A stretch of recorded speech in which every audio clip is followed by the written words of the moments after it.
മലപ്പുറം ജില്ലയിലെ കരുവാരക്കുണ്ടിൽ കഴിഞ്ഞ ദിവസം നടന്ന കൊലപാതകം നാടിനെയും പോലീസിനെയും ഞെട്ടിപ്പിച്ച തരത്തിലായിരുന്നു. +2 പഠിക്കുന്ന 16 വയസ്സുകാരനായിരിക്കുന്ന വിദ്യാർത്ഥിയാണ് കൂടെ ഒരേ സ്കൂളിൽ പഠിക്കുന്ന 9ാം ക്ലാസ്സുകാരിയെ ബലാത്സംഗം ചെയ്ത് കൊലപ്പെടുത്തി റെയിൽവേ സ്റ്റേഷനോട് ചേർന്നുള്ള കുറ്റിക്കാട്ടിൽ ഉപേക്ഷിച്ചത്. പലതരത്തിലുള്ള അന്വേഷണവും എവിടെയും എത്താത്ത ഒരു സാഹചര്യത്തിൽ പോലീസ് വിദഗ്ധമായ രീതിയിലാണ് പ്രതിയെ പിടികൂടിയത്. കുട്ടിയുമായി പ്രണയബന്ധത്തിലായിരുന്നു എന്ന് പറയപ്പെടുന്നു.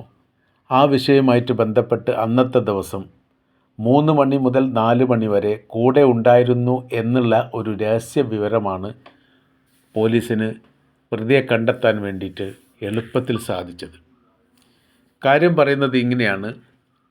പ്രണയബന്ധവുമായി ബന്ധപ്പെട്ട വിഷയത്തിൽ കുട്ടിയുടെ വീട്ടുകാർ തന്നെ പോലീസിൽ പരാതി നൽകുകയും ഏറെക്കുറെ അത് അവസാനിച്ച തരത്തിലുമാണ്.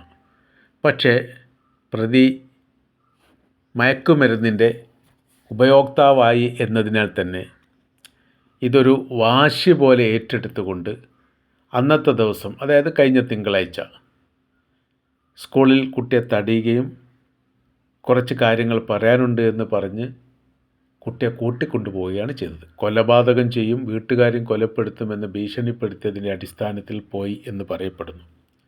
2-3 ബസ് കയറി പോയതിന് ശേഷമാണ് റെയിൽവേ ട്രാക്കിനോട് ചേർന്നുള്ള കുറ്റിക്കാട്ടിൽ പ്രതി ഈ കുട്ടിയെ ബലാത്കാരം ചെയ്യുന്നു, കൈ പിറകോട്ട് കെട്ടുന്നു, വായി അമർത്തിപ്പിടിച്ചുകൊണ്ട് ശ്വാസം മുട്ടിച്ച് കൊലപ്പെടുത്തി എന്നാണ് കേസ്.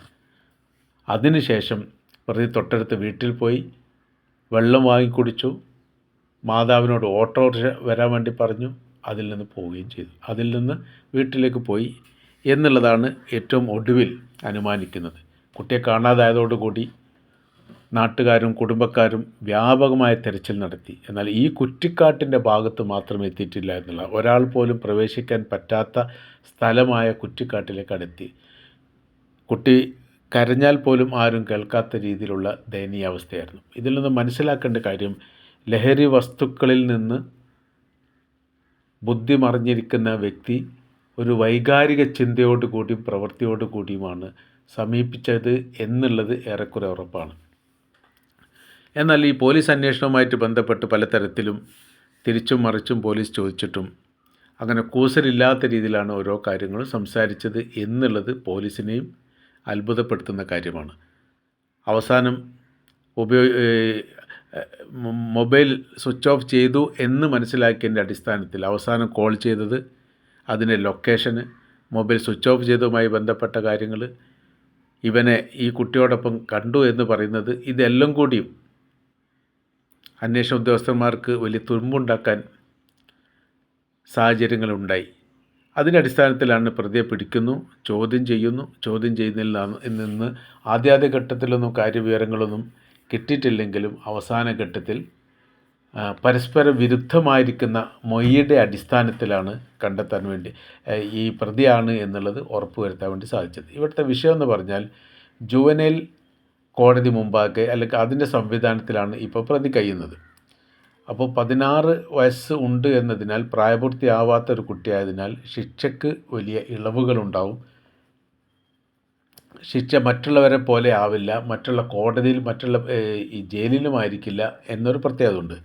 ഇത് നിയമവ്യവസ്ഥയുടെ പോരായ്മയായിട്ട് തന്നെയാണ് മനസ്സിലാക്കുന്നത്. പ്രായപൂർത്തിയായിട്ടില്ല എന്നതിനാൽ ചെയ്ത പ്രവൃത്തി കുറ്റത്തിന് ഇളവ് നൽകുന്നതല്ല എന്നുള്ളൊരു യാഥാർത്ഥ്യം നമ്മൾക്കെല്ലാവരും മനസ്സിലാകേണ്ട കാര്യമാണ്. അപ്പോൾ 16കാരൻ ഒരാളെ കൊലപ്പെടുത്താമെങ്കിൽ ആ 16കാരനെ വധശിക്ഷയ്ക്ക് വിധേയമാക്കാനും പറ്റും. മയക്കുമരുന്ന് പോലെയുള്ള ലഹരിയുമായിട്ട് ബന്ധപ്പെട്ട വിഷയത്തിലൊക്കെ ഇളവ് നൽകുന്ന സമയത്ത് ഇത്തരം പ്രവർത്തികൾ ആവർത്തിക്കുകയല്ലാതെ ഇതിന് വല്ലാത്ത രീതിയിൽ കുറവുകളൊന്നും ഉണ്ടാവില്ല എന്നുള്ള യാഥാർത്ഥ്യമാണ്. പ്രോത്സാഹനവും പ്രചോദനം നൽകുന്ന തരത്തിലേക്ക് കാര്യങ്ങൾ പോകും. കമ്മ്യൂണിസ്റ്റ് രാജ്യങ്ങൾ ഭരിക്കുന്ന രാജ്യങ്ങളിൽ, ഇസ്ലാമിക് റിപ്പബ്ലിക് ഉള്ള രാജ്യങ്ങളിലൊന്നും ഇതിനൊരു ഇളവില്ല. കുറ്റവാളിയാണോ ശിക്ഷിക്കപ്പെടണം എന്നുള്ളതാണ്. പ്രായപൂർത്തിയുമായിട്ട് ബന്ധപ്പെട്ട വിഷയത്തിൽ കുറ്റം ചെയ്യുന്ന ഒരു വ്യക്തിക്ക് ശിക്ഷയ്ക്ക് ഇളവ് നൽകാൻ അതൊരു നിദാനമാവാൻ ഒരിക്കലും പാടില്ല.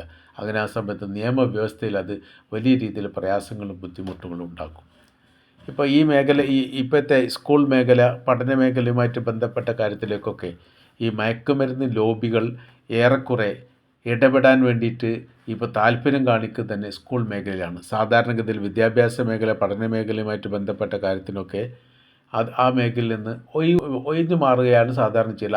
ആ മേഖലയിലേക്ക് ഒരു വിഭാഗങ്ങളും അടുക്കാറില്ല. ഇപ്പോൾ സ്ഥിതിക്ക് മാറ്റം വന്നു. ആ മേഖലയെ ആശ്രയിച്ചു, ആ മേഖല കീഴ്പ്പെടുത്താൻ സാധിച്ചു എന്നുള്ളതാണ്. അതുകൊണ്ട് തന്നെ സാമൂഹ്യ വിരുദ്ധമായിരിക്കുന്ന പല പ്രവൃത്തികളും ചേഷ്ടകളും സ്കൂളിൻ്റെ മുറ്റത്ത് നിന്ന് പുറത്തു വരുന്ന ഒരു വല്ലാത്ത സാഹചര്യത്തിലാണ് നമ്മുടെ കേരളം ഇപ്പം നിലനിൽക്കുന്നത് എന്ന കാര്യം സംശയമില്ല. അതിന് ഏറ്റവും ഉദാഹരണമായിട്ട് കരുവാരക്കുണ്ടിലെ ഈ കൊലപാതകത്തെ നമ്മൾക്ക് പറയാൻ വേണ്ടി സാധിക്കുന്നതാണ്. അപ്പോൾ ഒരു 16-കാരൻ ബലാത്കാരം ചെയ്തു, കൈ പിറകോട്ട് കെട്ടിയിട്ട് വായി മൂടിക്കെട്ടി അങ്ങനെ കൊലപ്പെടുത്തിയെന്ന് മാത്രമല്ല, ഈ ബാഗ് അടക്കം ഷാളടക്കം ഈ മരിച്ചെടുക്കുന്ന ഈ കുട്ടിയുടെ ദേഹത്തിനോട് ചേർന്ന് ഉണ്ടായിരുന്നു എന്ന് പോലീസ് അന്വേഷണത്തിൽ കണ്ടെത്തുകയും മനസ്സിലാക്കുകയും ചെയ്തു. പോസ്റ്റ്മോർട്ടത്തിൽ ബലാത്കാരം ചെയ്തുകൊണ്ട് കൊലപ്പെടുത്തി എന്ന് സ്ഥിരപ്പെടുത്തുന്ന രീതിയിലുള്ള റിപ്പോർട്ടും പുറത്തു വന്നു.